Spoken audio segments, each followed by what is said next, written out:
And we're back for our MLB Best Bets here for May 14th. Most teams in the MLB play today for this MLB Wednesday. And of course, we've got our 5 best bets for this slate. Now, before we get into the video, folks, make sure to hit that subscribe button down below for some more daily MLB Best Bets here on the channel. Later today, we're going to have our NBA playoff predictions and best bets. We've been on fire with the NBA. Pacers in 5. My goodness, we're going to have a lot to talk about later today with the NBA. So make sure to join us here at 10 a.m. Pacific, 1 p.m. Eastern time for our NBA best bets and predictions. And also, folks, on Greedo Plays MMA, we have our UFC Fight Night Burns versus Morales full card predictions this week. Make sure to go check out that video again on Greedo Plays MMA, linked in the description down below, and stay tuned for more videos on Greedo Plays MMA this week. Have some sort of video involving regional MMA. You'll see it. Should come out either today or tomorrow. All right, let's get into the first of our 5 best bets for today in the MLB, and we're going to kick things off with a couple of double headers, right? So there's been a lot of rain on the East Coast, especially in Baltimore and Philadelphia, and we've got 2 best bets for the first halves of both of those doubleheaders in Baltimore and Philly. So the first one will be Minnesota Twins money line here in Baltimore, Maryland. I feel like this is pretty good for us here. Early game, 9:05, let's get the day off to the right track by betting on the Twins, who are on a huge winning streak. They've won 8 consecutive games. They've gotten their opener in Baltimore rained out, which was yesterday, so now they're gonna have to play twice today, and then once on getaway day on Thursday, tomorrow again at 9:30. And I'm going to keep riding the wave here with Minnesota, right? This is a Twins team, and I'll be the first to admit, I was not high on the Twins at all. I kind of expected this team to be kind of bad this season. As soon as we saw them at the start of the year, it kind of just proved my point right. They started the year 0-4. They were at 1.4-11, and now look at them. They're 21-20. They've dealt with adversity, unlike the Washington Nationals, and they've bounced back in a big way. I think they're going to beat Baltimore here in the first half of the doubleheader, and I think it's a much more favorable matchup for them. Now, Baltimore is coming off of that series victory over in Anaheim against the Los Angeles Angels, winning on both Friday and Sunday. Hell, I was at the game on Friday, but a good series win for Baltimore. And today they get Dean Kramer on the mound. And I'll give Kramer some credit. He's been a lot better recently than he was at the beginning of the season. Kramer was very easy to bet against early in the year. He was giving up many runs. I think his worst start of the year actually had to been against the Washington Nationals, where he goes to DC on April 22nd, goes 5 1/3 innings, 11 hits, 6 runs, 5 of those earned, and 2 home runs. I mean, the Nationals, and Kramer didn't even let anyone on base. He allowed no free passes. The Nationals just dominated that guy. Since then, he's been up and down. I think the next start against the Tigers wasn't very good, right? Gave up 5 runs, but then he proceeds to pitch against the Kansas City Royals, goes 7 innings, 3 hits, 0 runs, and then Minnesota after that, 7 innings, 3 hits, 2 runs as well. So Kramer has been better, but this is a Twins lineup right now that is absolutely on fire. Something I didn't think I was going to be saying a couple weeks ago, but look at this team go right now, man. Byron Buxton has figured it out, right? Trevor Larnach goes 3 for 5 on Sunday against the Giants. He's now got the average up to 250. Ty France, surprisingly, is still batting 3 spot for this team, and he's done a decent job, right? Brooks Lee's been good. I mean, there's been guys up and down this lineup that have been producing. Royce Lewis still needing to figure it out, but I don't mind Minnesota at all right now. For them on the mound tonight, it will be Bailey Ober, the 6'9" righty, obviously, from Huntersville, North Carolina. Ober's been good, right? 3.5 ERA. He rarely gets blown up, right? He's going to give up like a run or 2, but he really limits the big innings, and I don't really expect the Orioles to score many runs off of Bailey Ober. If anything, this reminds me of a spot that the Orioles were in last week against Minnesota, right? In Minnesota that time around, but we had Gunnar Henderson on over, I think it was bases or hits, runs, RBI at the time, and he didn't hit, and really Baltimore couldn't piece anything together that initial matchup against Minnesota last week, right? They go to Target Field, they go to Minneapolis, they lose 3 games. That game that Ober pitched, he goes 5 innings, 8 hits, 2 runs against Baltimore. So I think the Orioles, for again, as good as they looked in Anaheim, that's great. I'm happy for them. I just think the Twins right now are the hotter baseball team, and I think this is great value for us. We get the Twins at plus money. They're on a huge win streak, and Baltimore, for as good as they looked in Anaheim, now you got to play a serious team in Minnesota. And again, how many good starts is Dean Kramer from the 209 Stockton, California? How many good starts is he really going to put together? I'm just going to be honest. ERA still at 5.24. That's great. But again, back-to-back good starts. I'll give him that. The last start against Minnesota, right? Seven innings, 3 hits, 2 runs, 1 homer, 8 strikeouts. That's great. I feel like Minnesota is going to figure him out now the second time that they face him. And I expect the Twins to look pretty good today. And we get great value. Again, the Orioles are favored to win this game. I get it because it's in Camden Yards, but sign me up, right? Minnesota plus 100. It's the first half of the doubleheader. We're not playing the second one with who's pitching the second half of the doubleheader. I don't even know. I'm going to be honest with you. We're not playing the second game. We're playing the first game here. We're taking Bailey Ober and the Minnesota Twins to win this game at plus 100. Line opened at minus 110. It has gone down. We're going to play it plus 100 for Bailey Ober and the Minnesota Twins to beat the Baltimore Orioles. Let's move on now to our second best bet of the video. We said we had to play for one of the makeup games, obviously, in Baltimore. And now for the Phillies game, I'm not going to lie. I was originally going Luzardo over on strikeouts. I forgot I changed that at the last second. I don't have a play for the Phillies. I apologize. Yeah, we're watching the Orioles in the morning because I switched out that pick at the last second. This isn't the switch game. You'll see it. I went with a different player prop with a different pitcher that I like more. So yeah, the Luzardo line wasn't horrible, but I'm opting to go elsewhere. Okay. Second money line play of the day. We're doing both the money lines early. Diamondbacks Giants, third game of this 4-game set on getaway day. Might come as a shock. I'm taking the Giants. I still like the Diamondbacks more. I like their lineup a lot more than I do San Francisco. Unfortunately for the Diamondbacks, tonight they pitch likely the worst starting pitcher right now in the major leagues, and that is Eduardo Rodriguez. The lefty from Venezuela, 32 years of age, has not been good this season. The ERA is nearing 7. 6.86 ERA so far in the season for Eduardo Rodriguez in his last start against the Los Angeles Dodgers. And I get it's the Dodgers. I know how good that lineup is, by the way. A's money line yesterday cashes. We had a great day. Pacers money line hits. Pacers spread hits. Pacers series plus 415 hits. A's hit as well. Oh, we had a great day. A's at plus, what did they close at? 190 hit? Oh, man. Dominance in Los Angeles. And we're going to have more about A's and Dodgers later in the video. But yeah, anyways, Eduardo Rodriguez pitches against the Dodgers. He only gets 8 outs. Gives up 9 hits, 8 runs, 6 of them earned, but still not a great outing. And that was the Dodgers D-backs game that ended in a 14-11 score. So good for the Rams. They found a way to win, scored 2 touchdowns, and the Cardinals only had a field goal and a 2-point conversion plus the touchdown, obviously. Anyways, Rodriguez has been blown up in so many starts at this point, right? High hit numbers in every game he pitches. You look back at that Mets start April 29th.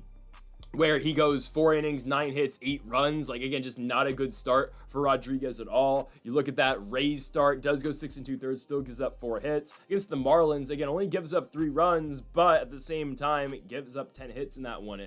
And better teams like San Francisco are going to make you pay. Now, I understand. I've been very critical about the Giants' bats, and I still am 100%. I think the Diamondbacks are still the better baseball team. I believe the Diamondbacks are going to finish the regular season with a better record than San Francisco. Unfortunately for the Diamondbacks, they pitch basically an unplayable pitcher once every 5 days in Rodriguez. He's so hittable. He is batting practice for teams. And the Giants, okay, I'm willing to, put some stock in their 10-run performance yesterday. That obviously all got jump-started by the cross grand slam in the second inning. Looked like the Giants were, down 3-0 and whatnot, but still looked like, all right, they're going to kind of, they're just going to let the D-backs roll them again. But no, the Giants come back. They scored 10 runs. Jung-Hoo Lee is incredible, right?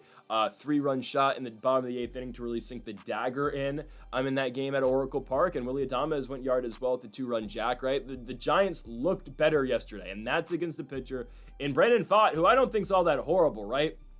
The Giants as a whole put together 13 hits yesterday in San Francisco in a pitcher's park, and today you get Eduardo Rodriguez. So, I'd hope the Giants hit even better today, right? And I get it. They have some lefties in their lineup. They got Mike Yastrzemski, who's been incredible, 3 hits yesterday. They have Jung-Hoo Lee, a left, who went 2 for 5 yesterday. I get that Lamont Wade better not see the lineup tomorrow. Lefty batting 150. He won't, right? But they have lefties in this lineup, I understand. But then this, just creates for a better matchup for a guy like Elliot Ramos, for a guy like Willie Adames, for a Wilmer Flores, hell, for a Matt Chapman, right? It's such a favorable matchup, especially again when teams see Eduardo Rodriguez, they can just load up their lineup with right-handed pitching, right? Right-handed hitting. And Rodriguez just serves meatballs right down the middle of the plate. Now, there is going to come a day, obviously, where Rodriguez eventually puts together a good start. I don't think that's today. I don't think it is. And I know, again, he's in a pitcher's park. I get that, against a team who has struggled a little bit. But after yesterday's game, I feel like the Giants got to be pumped up. It's a day game. They're at home, and they saw, again, it's like that whole expression, right? You got to see the ball go through the net, right? The Giants know that they've seen the runs cross home, right? They've seen, success recently. They scored 10 runs yesterday. And again, I think Jung Ho Lee's incredible. Their pitcher tonight is Jordan Hicks, and I get it. That gets more than questionable, I understand. Jordan Hicks still has the skills, though, right? Again, reliever turned starter, was a reliever in St. Louis for the Cardinals. He was pretty good last year until he wasn't. I think he's going to be okay here. Jordan Hicks' last start honestly wasn't too horrible against the Twins. Goes 6 innings, 7 hits, 3 runs. He'll give up runs, but the thing about that is Rodriguez is going to give up more runs. So I'm okay here with Jordan Hicks and the Giants. I think, again, I like the bats. I know Arizona's going to score. But at the same time, they have a pitcher who, when he gets the ball over the plate, it's an easy jack. Like, it's just, I think we're okay. I really think we're all right here with the San Francisco Giants. Odds are exactly even. -110 for the D-backs, -110 for San Francisco. I'm going with San Francisco to pick up the win at home here at Oracle Park. Let's move on now to our third best bet of the video, and we go to our best player prop of the day. This is what I changed. Originally, this was Jesus Luzardo over on strikeouts, but then I saw Tarik Skubal, and I was like, all right, I'm just going to play the Skubal line instead. This guy's incredible. Team USA just announced that Paul Skeens is going to be pitching for Team USA in the World Baseball Classic in 2026. That's great, right? Paul Skeens is going to be at the head of that rotation. I'm glad that the US is actually getting pitching this time around. We don't have to pitch Lance Lynn in the World Baseball Classic this time around. It's great, right? I'm very excited for the WBC when we're going to see Mike Trout, Bryce Harper, and Aaron Judge all on the same team. They're not all going to be playing the outfield, obviously, anymore, but oh man.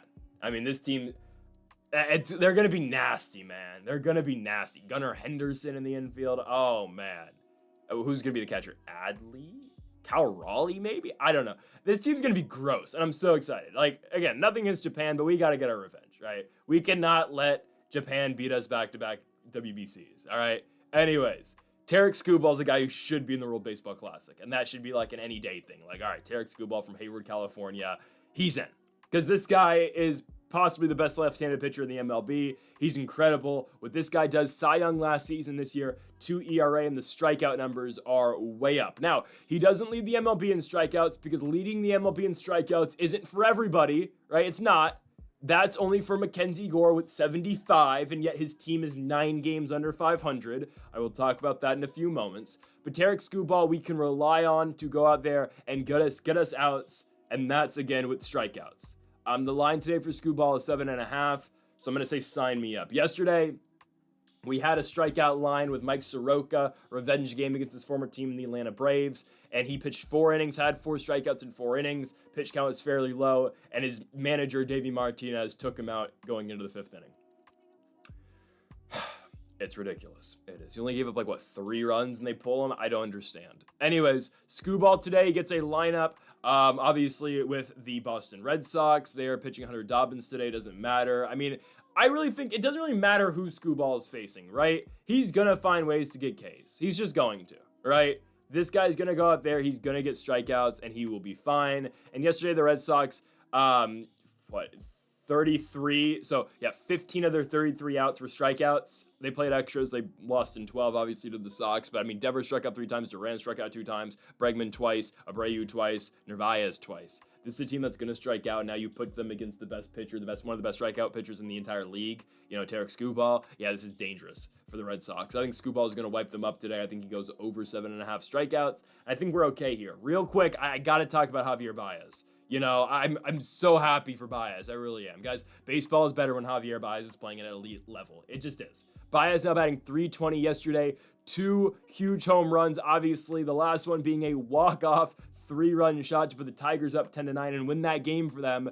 But my goodness, Javier Baez, 6 RBI yesterday. He's back. He's still batting in the 9 spot, but you know what? That makes the Tigers all that much more dangerous. That their big contract who has not come through now finally is coming through. In what, year 4 of the contract?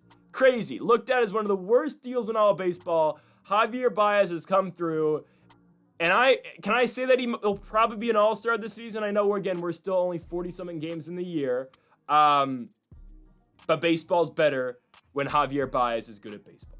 Just saying. I'm really pumped for the guy. What a game yesterday. And the Detroit Tigers are on a complete fire. They're on fire right now. What can I say? 13 games over 500. 28-15. Detroit sports are back. The Lions are winning the Super Bowl this year. The Red Wings, no, I'm just going to be honest. The Pistons, next year is going to be a better year for them, and the East is going to continue to get worse. So, turn me up with the Tigers, man. This is a good team. They're hitting the ball very well. And, of course, today, they send one of, if not the best pitcher in all the major leagues to the bump. I trust in Tarik Skubal to go out there and get us over 7.5 strikeouts. So go get us 8. Tarik Skubal against a Boston Red Sox lineup that will strike out, and will strike out a lot. Next up, we go to our Washington Nationals best bet of the day. Guys, watching the Washington Nationals might be the worst part of my day every single day. I'm not joking. It might be the worst part of my day. I dread watching the Washington Nationals, but I still do it because, again, I've watched every game since 2017. So why wouldn't I watch? It's just frustrating. There's nothing else I can say. It's a frustrating experience. It's a miserable experience. But here we are. We are now on a 7-game losing streak. We are 9 games under 500. Should the losing streak end today? Oh, it should. It 100% should. Guys, I don't care how bad Mitchell Parker's been. He's got the yips. He hasn't been great. Bryce Elder's not good. He's going to give up runs, and he's not going to go more than 5 innings. He's got an ERA of 5 this season. That's why the best bet today is James Wood, over 1.5 total bases. I expect Wood to go yard today, but this is my little hedge because I don't want to play plus 3 something. I'm just going to say, all right, I think Wood's going to put the ball in play multiple times today. I could easily see an opposite field double, or I could just see 2 hits as well with Wood. Again, I have been trending going more hits, runs, RBI. But with the Washington Nationals, like I said the other day with CJ Abrams, I don't trust the Nationals to go out there and put James Wood in a position to knock in runs, or for James Wood to get, hit in himself. So I'm just going to take matters into my own hands with James Wood and just say, all right, pal, go out there and get us over 1.5 total bases. Now that I got that out the way, the Nationals are an absolute disgrace. They're 9 games under 500. Today, again, Mitchell Parker's pitching. They should win.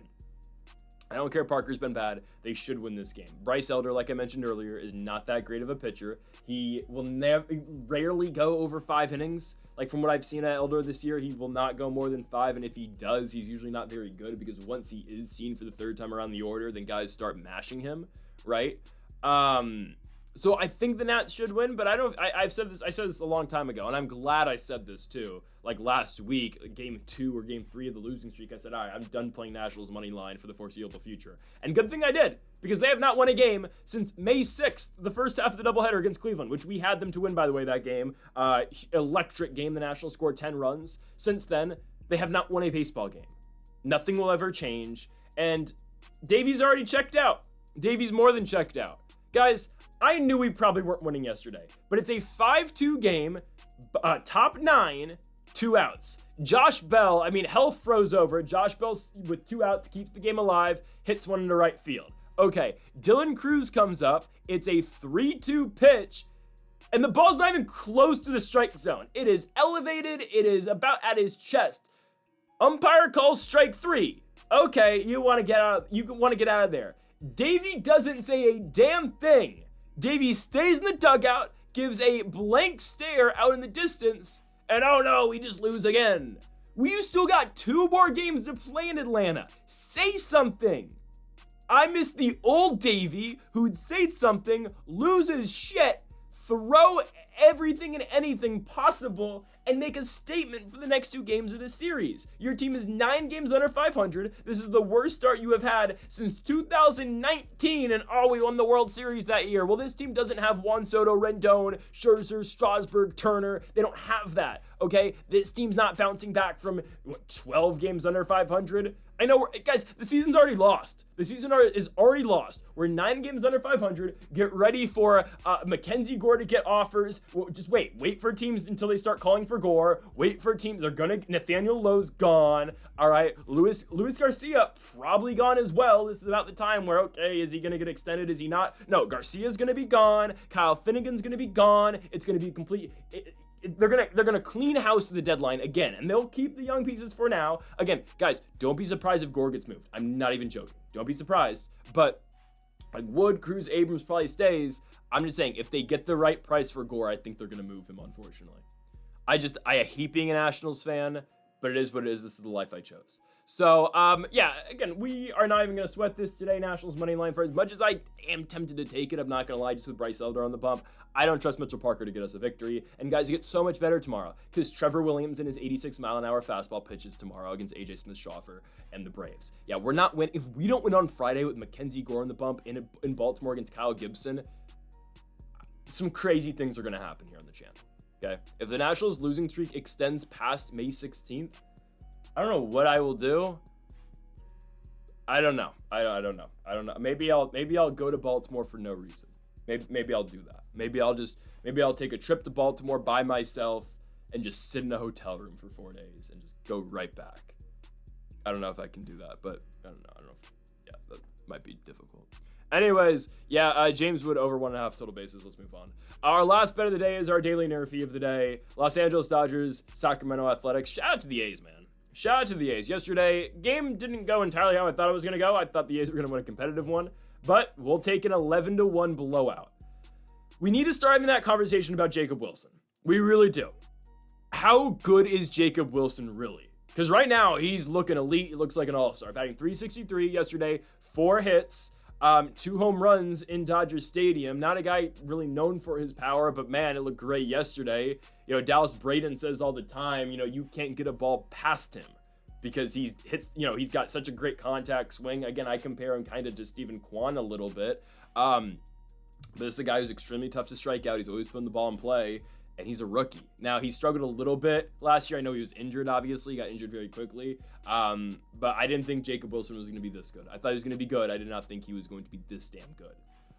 So I'm overly impressed with Jacob Wilson. Unfortunately, for the purpose of today's video and for today's best bet, we need Jacob Wilson to get out in the first inning. And I think he's going to. And if he doesn't, okay. I don't think the guys behind him are going to be able to do anything against Yoshinobu Yamamoto. So we're taking the NRFI today, minus 115 in Los Angeles with the Dodgers and the Athletics. And the pitchers today are going to be Yoshinobu Yamamoto for the Dodgers and Gunnar Hoglund for the Sacramento A's. I actually really like this. I do. Okay, hear me out. The Dodgers are due for a victory, by the way. They have gone back and forth. They've traded wins and losses since May 3rd, so there's something. We might fire up A's money line on Thursday. That's all I'm saying. Dustin May versus Osvaldo Bido. I know Bido gives up runs, but the Dodgers keep following their trend. I might take A's money line on Thursday night. It's going to be the only night game on Thursday, too. Oh, we've got Thunder Nuggets Thursday night, don't we? I don't know. I'll probably fire up A's money line tomorrow. Just wait.